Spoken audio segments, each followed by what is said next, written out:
Hey guys, Dr. Decks here. Today we are finishing up a patio cover that we started earlier in the week, and we are almost finished installing some 2x6 tongue and groove fur on some glue lambs that we installed yesterday. So if you like what you see, don't forget to click that subscribe button and hit the bell icon to be notified when we're putting out new content. So basically what we did was we got our helical piles driven in the ground, and then we came up with some 6x6 posts. And then we have on top of that a 6x10 by 16 foot glue lamb beam. And the reason I went with a glue lamb beam is I wanted a really cool architectural look, and I didn't want any issues of spanning the distance. I wanted to kind of go heavy duty. And then to go with that theme, we took rafters, and our rafters we made 4x8 glue lambs as well. And then on top of that, we put 2x6 tongue and groove car decking, which we just finished installing. We have one little piece to install still. You can kind of see there's some daylight getting through, especially up in this corner over here. And so we want to give that finished look all the way through. And then once that's done, it's still a little icy out, so we're going to thaw out the roof, blow it off, and then we'll put our underlayment down. We have some trim boards to put up around it, and then we can actually start tar paper, which actually is an ice and water guard we're installing, and then we can actually start putting our roofing on. So that's what's going on today. I hope you enjoy it, and any comments you have, leave them below.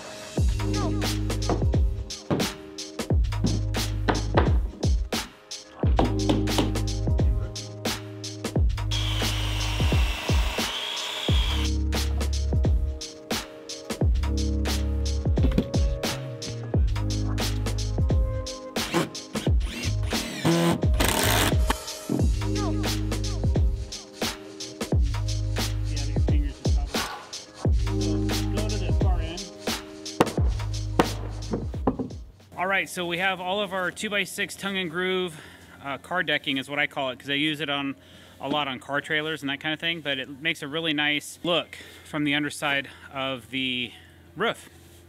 So that's done. We got to put up some trim on the sides of the cover, and then we can start putting up some flashing, some drip edge is what they call it, and then we'll start roofing this thing out.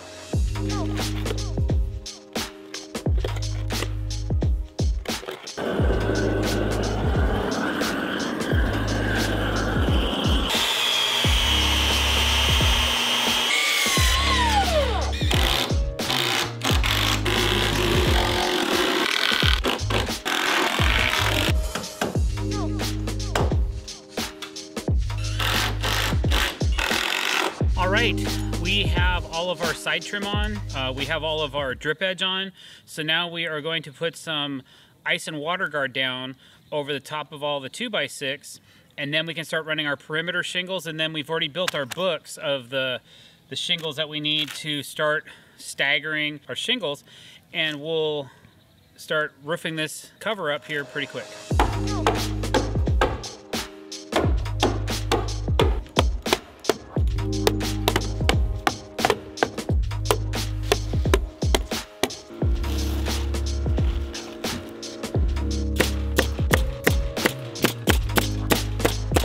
Alright guys, thanks for watching. I really appreciate it. If you like what you saw, don't forget to click that subscribe button and hit that bell icon to be notified when we're putting out new content. Something a little different in our wheelhouse. Hope you enjoyed these videos. Hope you enjoyed watching us build this patio cover. Thanks for watching. Have a great day.